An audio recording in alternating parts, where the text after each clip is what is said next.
Bienvenidas insolentías e insolentíos a su canal Sin Pelos Coreanos en la Lengua. Hoy vamos a hablar de un grupo histórico en el K-pop, uno que difícilmente se va a olvidar, aunque por las razones equivocadas. Referente de los peores debuts y de los grupos que pierden miembros por cambio, nada, Nine Muses quedará por siempre como uno de esos grupos que pudo ser tanto, pero que no fue. Ahora mismo vamos a ver por qué, porque comencemos.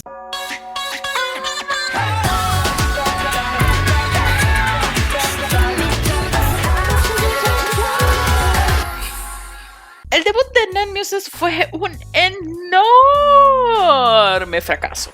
Y cuando digo enorme es que fue épico, conocido en el K-pop como el peor debut stage de la historia. Aunque es una exageración porque la verdad existen debuts harto peores. Al menos No Playboy, su canción debut, es uno de esos pops que por más que quieras detestar después de oírlo un par de veces andas como Lela, I don't wanna Playboy. Entonces, ¿por qué fue un flop tan grande para convertirse en referente de los fracasos? ¿Y por qué recibió tanto odio? Bueno, porque no podían cantar. Nadita de nada. Todas las miembros sin excepción cantaban entrecortado y con cero intensidad por falta de aire, desafinadas, algunas fuera de ritmo. En resumen, cantaban peor que reggaetonero en balada. Pero si el canto era fatal, el baile era menos fatal. La coreografía, la verdad, era X, pero los movimientos no eran limpios ni eran energéticos. Pero, ¿por qué su empresa debutó un grupo de chicas tan aparentemente poco talentosas? Bueno, es que cuando Star Empire decidió crear un grupo con un concepto de modelos elegantes, chic, sexys, maduras, los muy escasos pensaron que para tener una ventaja mercadológica, en lugar de tomar chicas con interés en la música y el baile, terminaron generando un grupo con modelos. Así es, todas las miembros eran modelos de verdad o tenían experiencia modelando en un par de anuncios X. Es decir, la gran mayoría no había recibido una lección de canto. Vaya, no habían ni cantado los pollitos, dicen, en el baño, ni bailado, y algunas no tenían ni siquiera interés en ser idols o cantantes.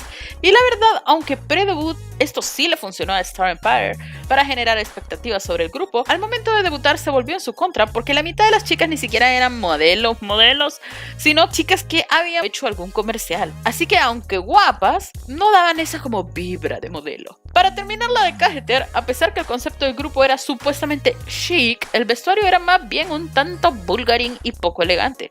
Sin embargo, la verdad, no era la primera ni fue la última vez que en el K-pop debutó un grupo con estos problemas. Entonces, ¿por qué recibió tanto odio del jarocho? Bueno, verán, ¿han visto a esa gente que dice que los fandoms de K-pop antes eran buenos y lindos y pacíficos?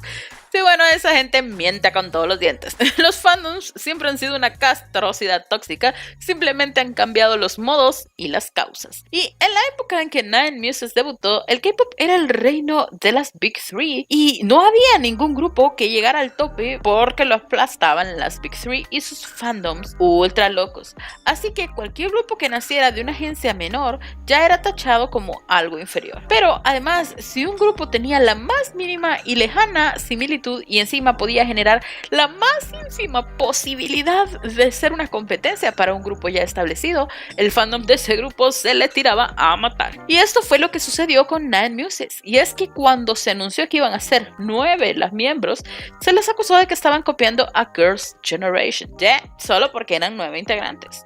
Las miembros no habían sido ni siquiera presentadas ni habían debutado, pero ya habían hordas de haters que las acusaban de copiar a Girls' Generation, el grupo más popular del momento, girl group de la nación.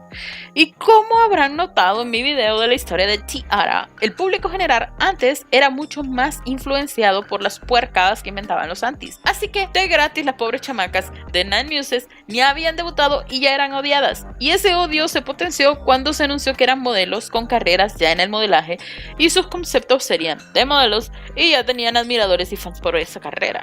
Peor aún cuando además se supo que serían chicas mayorcitas con un concepto maduro, aunque en realidad eran chicas de entre 21 a 25 años. Y bueno, así se formó el perfecto caldo de cultivo con haters y antis del grupo desde antes de que debutara, a quienes les dieron todas las armas para atacar al grupo con ese debut tan flojo. Pero aquí debo de regresar a mi primera pregunta. por qué su agencia debutó un grupo de chicas aparentemente sin talento. ¿Que no dijiste que era porque buscaron solo modelos, pues? Sí, pero hubo una razón más fundamental y esa fue su entrenamiento. Verán, las miembros no eran poco talentosas.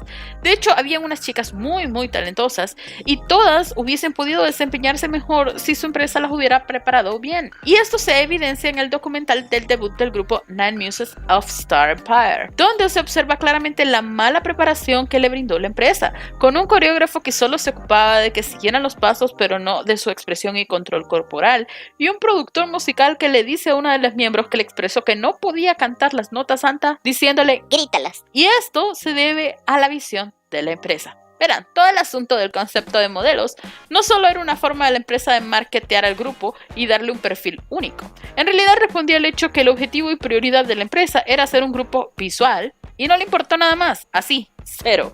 Básicamente la empresa pensó que podía ser un grupo de chicas bonitas e ignorar absolutamente todo lo demás, porque la gente solo iba a seguirlas por ser bonitas. Y la verdad yo entiendo de dónde viene esto con una industria musical global, donde constantemente vemos gente linda triunfar. Perdido no estaba Star Empire. El problema fue que le restó toda importancia a lo musical y lo coreográfico. Ni siquiera trató de disimular las carencias en el campo de la música o el baile, que es lo que usualmente hacen las empresas con nuestros artistas. Y claro, como la empresa no le importó una pepa esos aspectos, no las prepararon a las miembros bien en ninguna de las áreas, teniendo como resultado la pobreza de su desempeño en su debut, donde es evidente que ni siquiera las prepararon para cantar con micrófono, que tiene su ciencia, no es solo ponerse el micrófono en la jeta. ¿Y por qué es que digo que son talentosas y que era la falta de preparación el problema? Bueno, el propio documental evidencia el cambio de mentalidad de la empresa y cómo cuando se comienzan a enfocar a reforzar ambas áreas, estas comienzan a mejorar inmediatamente. Claro, lastimosamente esto lo hacen a la mala, echándole la culpa absoluta a las miembros y sobreexplotándolas, haciéndolas ensayar hasta segundos antes de cada presentación y acusándolas de perezosas y desinteresadas por irse a dormir después de un día agotador de trabajo en lugar de quedarse ensayando más y más y más y más. De hecho, en el documental se muestra cómo aún lesionadas a causa de un fuerte accidente automovilístico y estando vendadas y adoloridas, no les dan descanso y las obligan a ensayar fuertemente, y esto generó el mayor problema del grupo. Como dije en un inicio, Nine Muses es el nombre que siempre sale a relucir cuando se habla de grupos de quienes se salen miembros por carretadas, a pesar de que hay agrupaciones como Rainia, de quienes hablé en otro de mis videos. Sí, esta es otra promoción descarada de mis videos anteriores. Quienes han tenido el doble de deserciones que Nine Muses. Pero el asunto con Nine Muses es que las salidas de sus miembros se han dado por grupos y se salieron incluso las miembros a las que les iba mejor. Aparte del hecho de que era un grupo que alcanzó un nivel medio de popularidad, vendían súper bien y tenían un número tan grande de presentaciones que las llamaban las reinas del ejército porque eran las más solicitadas para los conciertos de soldados. Aparte de que por ser modelos conseguían un buen número de contratos comerciales menores. Entonces, ¿por qué se salieron si les iba tan bien? Bueno, por lo que acabo de decir, su empresa las manejaba muy mal. No solo las trataba mal, las humillaba, básicamente destruía sus autoestimas y las sobreexplotaban, que bueno, es el pan de cada día de todas las empresas de K-pop, sino que además no les pagaba casi nada, y cuando digo casi nada es que le pagaban una hipermiseria, al punto que en el 2015 una de las miembros comentó en un programa de radio que le daba vergüenza revelarlo, pero ganaban apenas para comer. Y aquí no estamos hablando de un grupo rookie, para quienes en la mayoría de casos esta es la realidad. No, estamos hablando de un grupo que en ese entonces ya llevaba 5 años de existir y ya habían alcanzado un nivel medio de popularidad con todo lo que les mencioné antes. Ya tenían presentaciones por montones, contratos comerciales, vendían increíblemente bien y aún así ganaban solo lo necesario para comer. Pero además de esto, la empresa siempre las trató como objetos reemplazables, lo cual puede apreciarse en el documental cuando aún sin haber expulsado a nadie y sin que se saliera nadie, introducen a una nueva miembro, dejando claro que era el reemplazo para alguien, y con la expulsión de una de las miembros poco después por una simple reprimenda telefónica. Digo, ¿para qué quedarse en una empresa que te trata como algo sin importancia y reemplazable y además que no te paga por tu trabajo? Y así es como, a causa de su empresa, Nine Muses se convirtió en el peor enemigo de Nine Muses. Y es que, después de su debut terrible, la empresa le dio la prioridad necesaria a lo vocal y coreográfico, logrando que las chicas mejoraran increíblemente. Y fue así como comenzó la redención de Nine Muses. Con las presentaciones de su primer comeback, las personas comenzaron a cambiar su opinión respecto al grupo y comenzaron a aplaudirles por el trabajo duro que demostraron. A esto ayudó que la empresa les diera mejores vestuarios, más acorde con lo elegante y maduro del concepto y más apartado de lo vulgar. Y también al ingreso de nuevas miembros más orientadas al baile y a la música que al modelaje. A pesar del cambio de alineación constante, el grupo siempre tuvo un par de miembros que reventaban de popularidad y cada comeback tenían más éxito que el anterior. Aún así, Nine Muses nunca alcanzaría siquiera un primer lugar en un show musical, porque no importó todo lo que alcanzara el grupo, perdían todo impulso hacia la cima con cada salida de cada miembro. La primera en dejar el grupo fue Jejin, apenas terminando las promociones de su debut. Beanie y Dana le siguieron a 6 meses de debutar. NT, Isam y Sera se salieron 4 años después del debut. Yurim, Minha y Hyuna 2 años después de eso. Sungha se fue a hiato para no volver al año siguiente, quedando al final solo 4 miembros: Kyungri, Sujin, Kyungjo y Hemi, y de las cuales solo esta última fue miembro desde el debut.